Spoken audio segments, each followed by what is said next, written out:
할렐루야. 주님의 위로하심 가운데 서로 돌아보며 그 은혜를 나누기에 힘쓰는 우리 성도님들의 삶에 주님의 사랑이 가득하시기를 축복합니다. 살아가다 보면 참 황당한 사건 사고들을 많이 만나지요.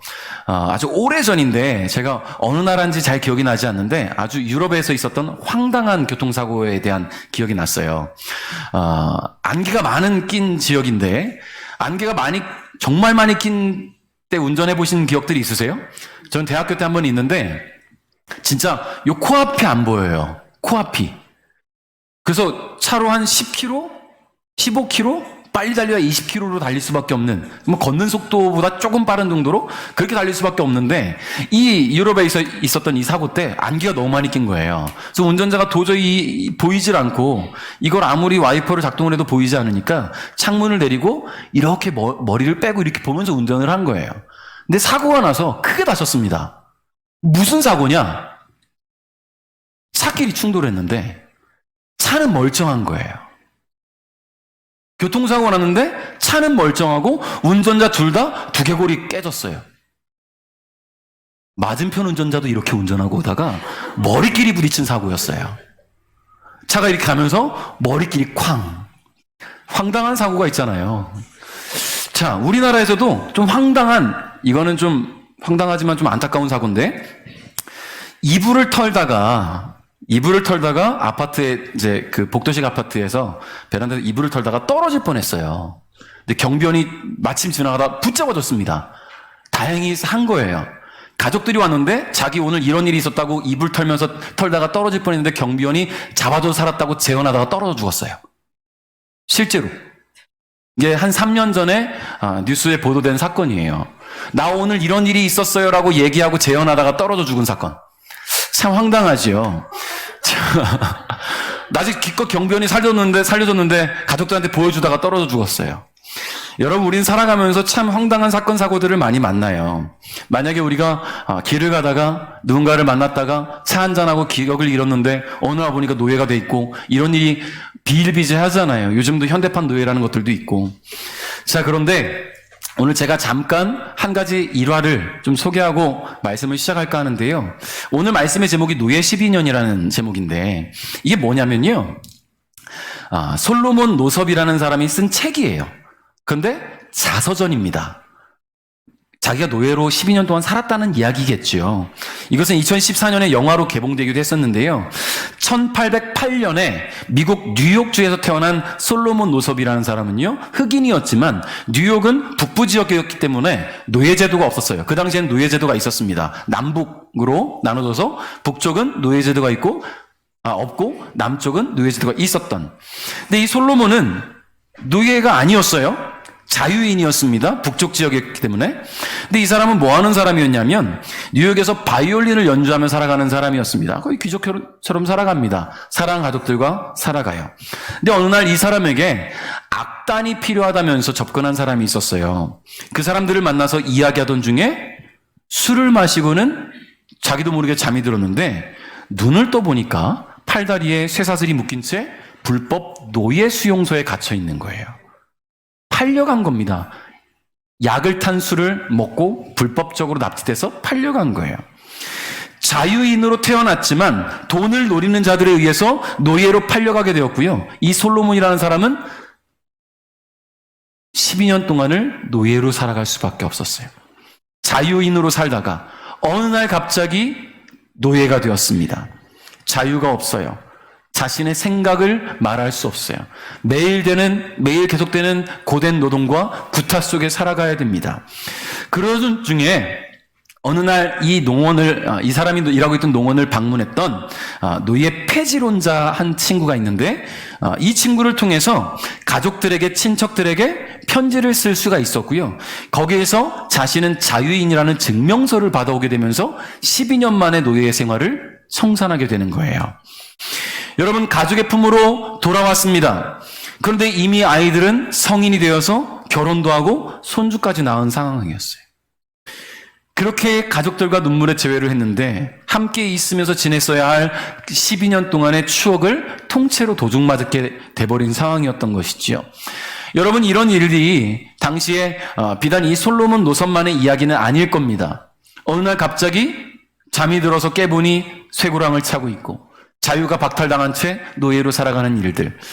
여러분, 미국의 노예 제도는요, 1776년대부터 1865년 남북전쟁이 끝날 때까지 미국에 존재했었던 실제 제도예요. 그 시기에 수많은 흑인들이 자유를 빼앗긴 채 고통의 세월을 보내야 했고요. 특히 이 솔로몬처럼 노예 제도가 없는 북부 지역에 살다가 납치당해서 노예로 팔려가게 되는 경우들도 다반사였다고 합니다. 여러분, 12년의 노예 생활을 했던 이 솔로몬이 그 12년 동안 간절히 원했던 게 뭐가 있을까요? 한 가지겠지요. 자유. 내가 살던 내 고장에서 내 가족들과 함께 자유롭게 살아가는 것. 자유라는 단어. 그거 하나 붙들고 포기하지 않고 살았던 거예요. 여러분, 노예는 아무것도 결정할 수가 없어요. 그저 끌려가는 대로, 데려가는 대로 시키는 일만 묵묵히 해야 됩니다. 그게 노예예요. 가축처럼 말이죠. 그러니 자유를 향한 갈망이 얼마나 컸을까요?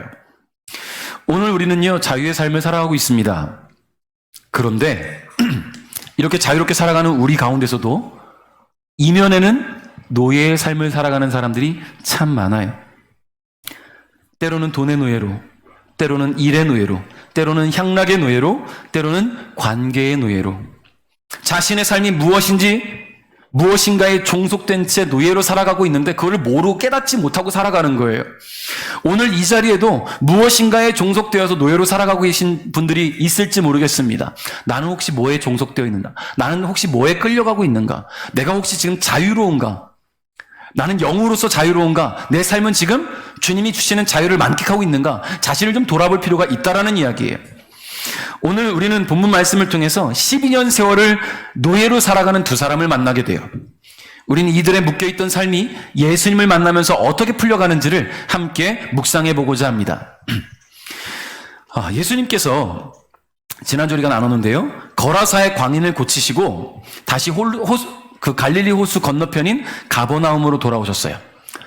자, 그곳에서는요, 예수님을 거부했던 거라사 지방의 사람들과는 달리 수많은 사람들이 예수님을 기다리고 있었어요. 예수님을 환영하는 인파예요.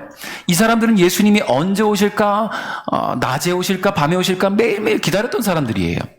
41절 한번 읽어봅니다. 시작.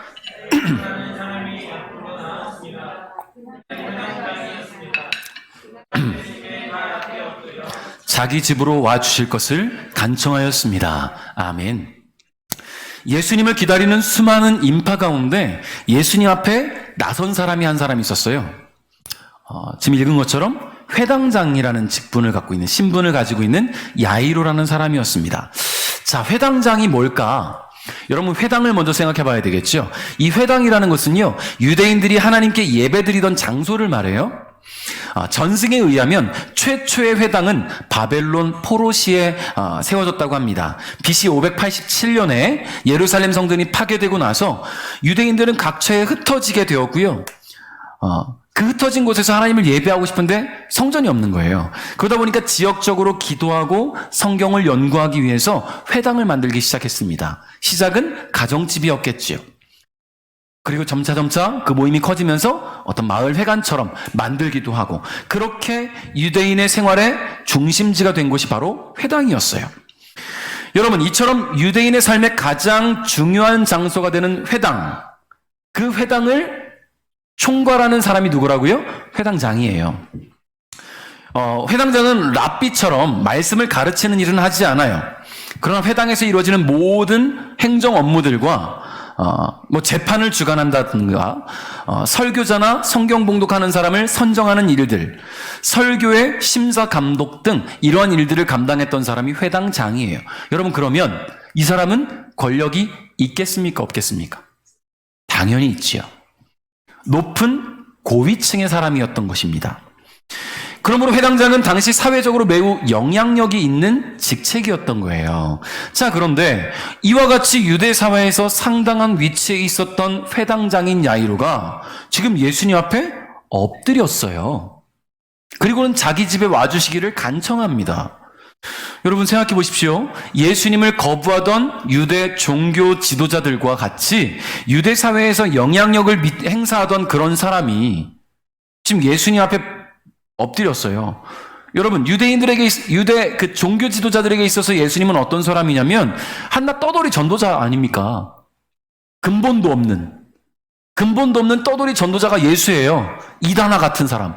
그런데 지금 이 회당장이 그 종교 지도자들과 어깨를 나란히 하는 이 사람이 그 떠돌이 전도자 앞에 무릎을 꿇었어요. 엎드렸어요. 정말 보기 힘든 광경인 것이지요. 그럼에도 불구하고 이 야이로가 지금 얼마나 간절하고 급박했는지를 보여주는 대목입니다. 42절 상반절입니다. 시작. 야이로에게는 12살 된 외동딸이 있었는데 그가 죽어가고 있었습니다. 아멘. 그럼 급할만 했지요? 사회적 지위를 가진 회당장이 예수님 앞에 자신을 낮춘 이유는 바로 이것 때문이었어요. 12살 된 하나밖에 없는 딸이 죽어가고 있기 때문에. 여러분, 드디어 우리는 서두에 말씀드린 12년의 세월을 노예로 살아간 한 사람을 만났어요. 아니, 회당장의 딸이 무슨 노예로 살아갔다 말할까? 여러분 이해가십니까? 회당장의 딸인데 노예로 12년을 살았다. 도무지 납득이 안 되는 일이잖아요. 당시 엄청난 권력과 영향력을 행사하던 회당장의 딸이라면 태어나면서부터 유복하게 살았을 거고요. 남부럽지 않은 삶을 살았을 것이며 또래 친구들의 부러움을 한 몸에 사는 그런 삶을 살았을 겁니다. 더욱이 외동딸이니 이 아이가 말하는 것은 무엇이든지 아버지가 들어줬을 텐데 왜 노예 12년일까? 여러분, 소녀는 회당장인 아버지를 통해서 무엇이든 가질 수 있고 무엇이든 먹을 수 있고 무엇이든 입을 수 있었어요. 그러나 오히려 아버지로 인해서 그 인생의 가장 중요한 것을 얻지 못하고 죽을 위기에 처해 있습니다. 이 소녀의 삶에는 예수가 없었어요. 예수를 만날 기회도 갖지 못했어요. 왜요? 아버지가 회당장이니까. 아버지가 회당을 총괄하는 유대인 종교 지도자들 중에 한 사람이니까. 예수님을 만날 기회를 아예 박탈당한 거예요. 들려왔겠죠? 친구들은 예수님 만났다는 친구도 있을지 몰라요. 예수님에 대한 떠도는 소문들을 분명히 들었을 겁니다. 얼마나 호기심에 12살짜리 어린아이가 호기심이 들었을까? 12살이 어린아이다. 지금은 어린아이지만 그 당시에는 그렇게 어리다고 볼 수도 없어요. 마리아도 그 당시 그 나이 즈음에 결혼했으니까. 자, 얼마나 호기심에 예수님이라는 분을 만나보고 싶었을까요? 그런데 기회가 없는 거예요. 아버지가 회당장이라서. 예수라는 분이 행하신 일들이 들려올 때마다 만나고 싶었지만 만날 기회가 없습니다. 유대 사회에서 높은 위치에 있는 회당장의 딸이 종교 지도자들이 이단시하고 있는 예수님을 만나서는 안 됐기 때문이에요. 그래서 소녀는 율법 안에 갇혀 있는 하나님이 아니라 진짜 하나님에 대해서 들을 기회가 없었어요. 율법 안에 있는 갇혀 있는 하나님에 대해서만 듣는 거예요. 바리새인들과 율법학자들이 가르치는 짜여져 있는 하나님에 대해서만 듣고 자랐어요. 이 소녀는 모든 것이 풍족한 삶을 살고 있었지만 영적으로는 결핍이 찾아왔습니다. 영적으로 영양실조에 걸린 거예요. 본인만의 문제는 아니겠죠. 아버지도 마찬가지고 그 유대인들 모두에게 처해 있는 상황이겠지요. 근데 지금 중요한 것은 이 아이가 지금 죽을 위기에 처해 있잖아요. 예수를 만나볼 기회도 없이. 물론 예수님이 공생의 사역을 시작한 지는 얼마 되지 않았어요. 그러나 예수님이 사역을 시작한 이상 예수님이 말씀을 전하시면서 죽은 자들을 살리시고 병든 자를 고치시고 하나님 말씀을 선포하시는 것이 수많은 사람들 세계에서 퍼져나가고 들려오고 있는 이상 이 아이에게도 예수님을 통해서 영적으로 성장할 기회가 있어야 되지 않겠습니까? 그런데 그 모든 것이 결핍되어 있는 거예요. 결국 이 소녀의 12년의 세월은 너무나 풍족했지만 예수님 없이 지낸 참 자유와 참 구원의 기회를 얻지 못하고 지낸 노예의 삶이었다고 저는 말씀드리고 싶어요. 그리고 그 짧은 12년의 삶이 이제 죽음 앞에 서 있게 된 겁니다. 여러분, 사랑하는 딸이 죽음에 내몰리자 아버지는 회당장이라는 직책조차 중요하지 않았어요. 그 사회적 지위도 다 필요 없었습니다. 지금 필요한 건 예수님밖에 없는 거예요. 의사들 안 불러봤겠습니까? 이 높은 위치에 있는 사람이 의사 부를 때 안 왔겠습니까? 아무리 수를 써도 이 죽어가는 아이가 살아나지 않아요. 그렇다면 방법은 하나죠. 병든 자를 고친다는 예수라는 분을 내가 만나야겠구나. 죽어가는 사람을 살린다는 그 예수라는 분을 내가 만나야겠구나. 그런데요, 이 회당장은 너무나 갈급하고 절박하니까 자신의 신분과 지위를 드러내고 나타내려고 하지 않았어요. 그저 납작 엎드렸습니다. 뭐가 중요하겠습니까? 딸을 살리는 게 중요하지요. 자신의 지위까지 내려놓고 예수의 발 앞에 엎드리면서까지 딸을 살리고자 하는 아버지의 간절함에 예수님은 발걸음을 그의 집으로 옮기셨어요. 성도 여러분, 모든 것을 다 가진 듯 보이나 가장 중요한 것이 빠진 삶이었기에 소녀가 살아온 12년은 자유했다라고 말할 수 없습니다. 예수가 빠진 삶에는요, 참 자유가 없어요.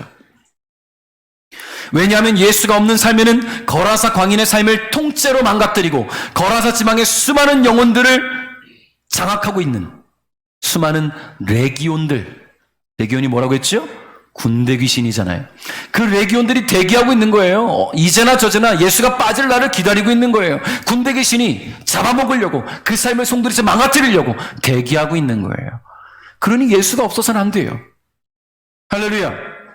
오늘 우리의 삶에 예수가 안 계시다면 우리 역시 사탄 마귀가 꾸며놓은 함정에 빠져들 수밖에 없습니다. 즐거움과 기쁨을 주는 수많은 세상적 가치관들 속에서 역사하는 그 마귀의 세력에 의해 서서히 잠식되어 간다는 거예요. 그러므로 그 무엇보다 예수님을 깊이 생각하시기를 주님의 이름으로 축복합니다. 그 무엇보다 예수님께 집중하시기를 바랍니다.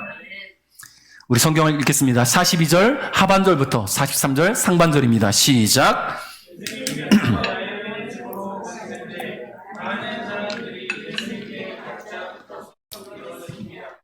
그 중에는 12년 동안이나 혈루증을 앓고 있던 여자가 있었습니다. 아멘. 얼마 전 뉴스를 통해서 충격적인 일이 되었던, 전 국민적인 공분을 샀던 사건이 있었죠. 대리수술 사건들. 많이 들어보셨죠?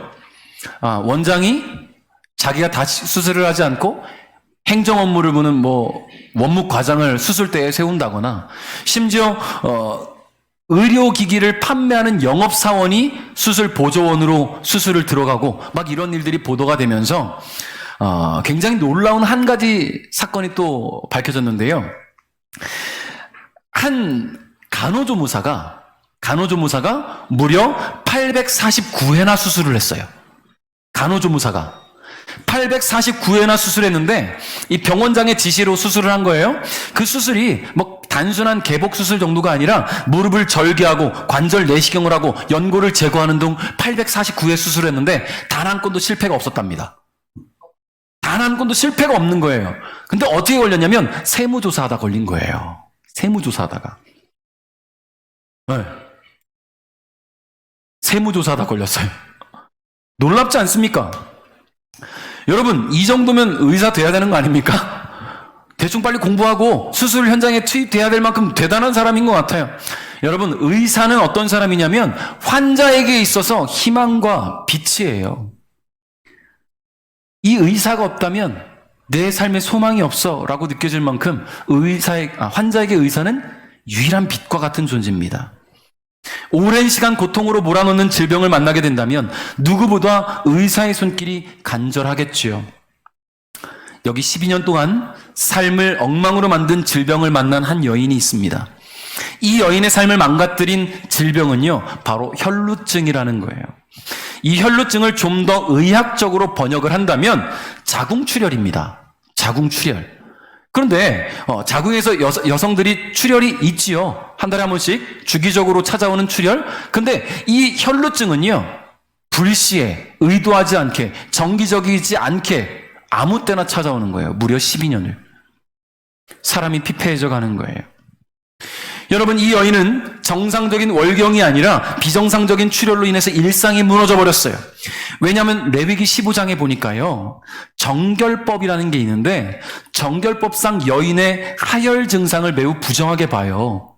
그래서 유대 사회 가운데서도 매우 비정상적으로 시도 때도 없이 하혈하게 됨에 따라서 육체적으로 또 정신적으로 이 여인은 매우 고통당할 수밖에 없었던 거예요. 사람들이 손가락질도 합니다. 43절에 보니까요, 의사에게 많은 돈을 썼지만 그 누구도 그 병을 고칠 수가 없었습니다. 라고 이야기를 해요. 여러분, 더욱이 이 여인은 이 지독하고 끔찍한 병을 고치고자 실력 있는 의사들을 다 만나봤어요. 12년 동안 안 해본 게 없는 거예요. 근데 그 누구도 이 여인의 질병을 고칠 수가 없었습니다. 많은 돈을 써가면서 회복을 갈망했지만 돈만 탕진했을 뿐 이 여인은 여전히 그 끔찍한 혈루증의 노예로 살아갈 수밖에 없었다라는 거예요. 근데 그런 이 여인의 삶에 한 줄기 빛이 보입니다. 예수라는 분이 나타났다라는 소문이 들려오는 거예요. 예수라는 분이 병든 자를 고치더라. 예수라는 분이 기적을 일으키더라. 예수라는 분을 만나면 삶이 변화되더라. 소문이 들려오는 거예요. 여러분, 이 여인은 자나깨나 예수를 기다립니다. 언제나 예수님이 나타나실까? 그런데 예수님이 계신 그곳에 이 여인은 함부로 나설 수가 없어요. 왜냐하면 자기 가지고 있는 질병이 언제 갑자기 터질지 모르고 또 그런 것들 때문에 사람들 앞에 나가는 것이 부담스럽고 부끄럽고 수치스러운 거예요. 또 자신을 향해 손가락질하는 그런 사람들도 있기 때문에 함부로 나설 수가 없습니다. 그러나 이 여인은 예수님이 가버나움에 들어오셨다는 소식을 듣고는 찾아갑니다. 부끄러움, 수치, 지금 중요하지 않아요. 사람들의 손가락질 중요하지 않아요. 그 예수님을 만나보기라도 한다면, 그 예수님을 내가 만나보기라도 한다면 그 간절한 마음 하나로 예수님을 향해 걸어갑니다. 그런데 예수님 만나러 갔더니요, 이미 수많은 인파가 있어요. 예수님은 회당장이라는 아주 높은 직책에 있는 야이로라는 사람의 딸을 고치려고 그 집에 갑니다. 근데 예수님이 걸어갈 때 혼자만 가십니까? 제자들이 함께 가지요. 수많은 인파가 예수님이 줄을 둘러싸고 같이 가요. 도저히 이 여인은 예수님 앞에 나설 수가 없어요. 어디 감히 회당장의 집에 가고 있는데 예수님을 맡겠습니까? 이 여인은 할 수가 없었습니다. 그래서 굳은 결심을 하고 말아요. 44절에 그가 예수님 들어와서 옷깃을 만졌습니다. 그러자 즉시 피가 그쳤습니다. 할렐루야.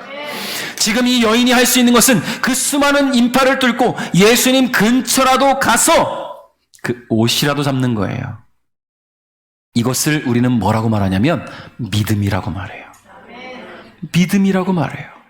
예수님의 앞을 막고 그 예수님의 손길을 내 머리에 얹어서 예수님의 기도를 통해 치료받고, 중요하죠. 근데 이 여인은 지금 자신이 그렇게 나설 수 없는 상황이라는 걸 알아요. 그러니 내가 예수님 옷깃이라도 잡아도 난 나을 것이라는 믿음이 있는 거예요. 여러분, 그동안 12년 동안 그 믿음 갖고 살아왔어요. 의사를 만나면 난 치료받을 거야. 다른 의사를 만나면 치료받을 거야. 좋은 약을 쓰면 치료받을 거야. 그 믿음이 번번이 깨져왔어요. 그런데 예수님이라는 분을 들었더니 그분은 진짜였어요. 그분이 하신 역사들을 들어오니 그분은 진짜였어요. 그러면 그 진짜인 분의 옷깃만 만져도 나는 나을 거야. 할렐루야. 그 희망을 가진 채 이 여인은 예수님의 옷깃을 잡았습니다. 그리고 그 순간 이 여인은 12년 동안 고통으로 몰아넣던 혈루증이 깔끔하게 치료가 된 것이에요. 여러분, 놀라운 일입니다. 유능한 의사들도 해결하지 못한 그 일이, 큰 돈을 쏟아붓고도 해결되지 못했던 일이 순식간에 일어난 거예요. 우리 같이 한번 읽어봅니다. 45절, 46절 같이 읽겠습니다. 시작.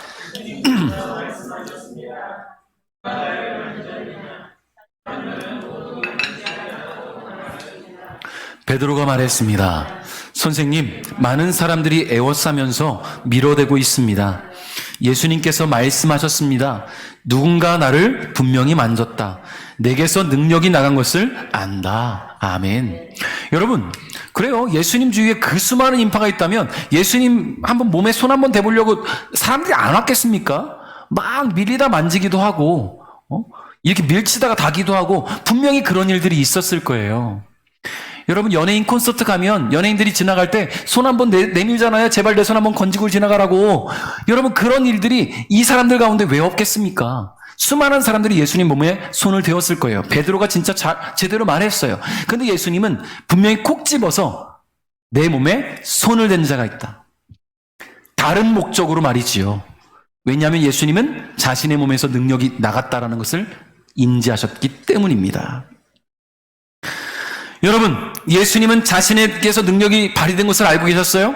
예수님께서 의도하시지는 않았지만 치료의 능력이 나간 거예요. 어떻게 이런 일이 가능했냐면 그것은 바로 여인의 믿음 때문이라는 겁니다. 할렐루야. 12년을 질병의 노예로 살아오면서 모든 것을 빼앗긴 이 여인에게 예수라는 이름은 한 줄기 빛이었습니다. 어떻게 해서는 예수님을 만나야겠다고 생각을 했고요. 그 예수님을 마주한 순간 그 예수님의 옷자락이라도 한번 잡아야 되겠다라는 믿음이 그 안에 있었기 때문에 여인은 12년 동안 자신을 괴롭히던 질병에게 노임받게 된 것입니다. 성도 여러분, 예수님만이 삶의 유일한 소망이라는 것을 잊지 말기를 바랍니다. 우리는 너무 많은 것들을 누리며 살아가요. 그래서 자꾸만 예수님을 잊곤 합니다. 그러나 예수 없이는 안 된다라는 거예요. 예수님밖에 없다라는 겁니다. 다른 것에서 만족하지 마시고 예수님으로 만족하시기를 주님의 이름으로 축복합니다. 예수님은 두려워하며 앞으로 나선 이 여인에게 말씀하셨어요. 따라, 내 믿음이 너를 구원하였다. 평안히 가라. 어디서도 들어보지 못한 그 달콤한 음성, 내 귀의 캔디. 예수님의 그 음성이 얼마나 달콤했을까요? 따라라고 부르는 그 예수님의 음성이 한 번도 자기를 위로해준 그 누구도 없었는데 따라, 내 믿음이 너를 구원하였다. 여러분, 오늘 그 달콤한 캔디 같은 예수님의 음성이 여러분에게 들려지기를 주님의 이름으로 축복합니다. 여인을 지독히도 괴롭히며 그녀의 모든 것을 빼앗아간 12년의 고통은 예수님을 향한 믿음으로 단번에 해결되었습니다.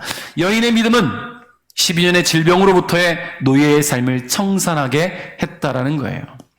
자, 이제 예수님은 다시 회당장 야이로의 집으로 발걸음을 옮기셨어요. 그런데 이 여인 때문에 잠시 지체하는 동안 큰일이 벌어졌습니다. 회당장의 집에서 소식을 전하러 온 사람이 충격적인 소식을 전하는 거예요. 회당장님, 따님이 죽었습니다. 여러분, 얼마나 마음이 무너져 내렸을까요? 이제 조금만 더 가면 우리 집인데, 지금 이 여인을 치료한 걸 봤잖아요. 조금만 더 가면 우리 집인데, 이제 예수님을 만나면 내 딸은 살아날 텐데 말이지요. 예수님 만나보지도 못하고 죽었어요. 그 모든 희망이 순식간에 사라져버렸습니다. 저는 개인적으로 이 회당장이 딸의 죽음에 대해서 듣고 두 가지 마음이 공존했을 것 같아요. 두 가지 마음. 하나는 이 혈루증 걸린 여인이 그 질병이 치료되는 것을 보면서 우리 딸도 살 수 있겠구나 라는 한 가지 생각과, 다른 하나는 이 여인 때문에 지체만 되지 않았어도, 조금만 더 빨리 갔어도 내 딸은 살았을 텐데라는 생각. 희망과 절망이 공존했을 것 같아요. 이런 회당장의 마음을 예수님 모르실까요? 아니에요. 예수님 분명히 알고 계셨어요. 우리 50절 읽겠습니다. 시작. 예수님께서 이 말을 들으시고 대답하셨습니다. 두려워하지 말고 믿기만 하여라. 그러면 살게 될 것이다. 할렐루야. 절망과 희망이 공존했던 이 회당장의 마음을 주님은 알고 계셨어요. 믿기만 해라. 그러면 살게 될 거야. 지금 두려워하지 마. 걱정하지 마. 절망하지 마. 믿기만 해. 이 여인이 품었던 그 믿음을 너가 갖기만 해. 그렇습니다. 혈루증 걸린 여인이 믿음으로 치료받았던 것을 회당장은 보았어요. 그래서 믿기만 하면 됩니다. 믿기만 하면 돼요. 이미 죽었지만 믿기만 하면 돼요. 이 여인의 믿음은요, 옷자락에 손댄 것밖에 없어요. 예수님, 나 치료해 주세요. 말도 안 했어요. 옷에 손만 댔잖아요. 그게 믿음이었잖아요. 그 믿음 때문에 치료가 됐잖아요. 회당장은 믿기만 하면 되는 거예요. 예수님은 회당장이 처음 예수님을 찾아와서 그 앞에 엎드렸을 때의 그 간절함과 믿음을 잃지 않기를 바라셨습니다. 할렐루야. 사랑하는 성도 여러분, 여러분 예수님 처음 만났을 때 그 간절함이 있죠? 예수님 처음 만났을 때 그 순수함이 있으시죠? 그 믿음이 있으시죠? 잃지 않길 바랍니다. 그 믿음이 없어지지 않길 바랍니다. 쭉 성장해 나갈 수 있기를 주님의 이름으로 축복합니다. 비록 회당장 야이로가 딸의 죽었다는 소식을 들은 것처럼 우리의 삶에도 절망이 얼마든지 찾아올 수 있어요. 문제가 찾아올 수 있어요. 내 삶을 가로막는 수많은 일들이 나를 하여금 절망하게 하고 무너지게 하고 낙심하게 할 수 있어요. 그러나 우리가 예수님 처음 만났을 때의 믿음을 잃지 말아야 됩니다. 믿기만 하면 살아나니까. 예수님은 회당장 야이로의 집에 도착하시자마자 울고 있는 사람들에게 이렇게 말씀하세요. 소녀가 죽은 게 아니라 자는 거야. 분명히 죽었어요. 근데 예수님은 잔다고 말씀하세요. 여러분, 죽음이라는 개념은 예수님의 생각과 예수님의 가치관에서는 전혀 다른 개념이라는 거예요. 내가 삶에서 만난 수많은 절망거리들, 문제거리들, 해결할 수 없는 문제들, 내 앞에는 문제고 내 앞에는 절망이지만 예수님 앞에서는 그게 한낱이에요. 한낱 그거 가지고 그래. 모기 물려서 가려우면 긁으면 되잖아요. 암 걸렸는데 긁으면 나요? 모기약 바를 수 없잖아요. 우리한테는 이게 이렇게 편차가 크지만 예수님께는 똑같다라는 거예요. 감기나 암이나 코로나나 다 똑같아요. 믿기만 하면 됩니다. 그러니 소녀는 이미 죽어 있어요. 그러나 예수님을 믿는 자는 그 죽음조차도 잠으로 바꿔놓으시는 예수님의 능력을 보게 될 것입니다. 54절 55절 읽겠습니다. 시작. 예수님께서 소녀의 손을 잡고 불렀습니다. 아이야 일어나라. 그러자 영혼이 돌아와서 소녀는 즉시 일어났습니다. 예수님께서 그에게 먹을 것을 주라고 명령하셨습니다. 할렐루야. 예수님은 죽은 소녀를 살리셨어요. 이미 죽어서 영혼이 떠나는데요. 예수님이 부르시니까 소녀의 영혼이 돌아왔어요.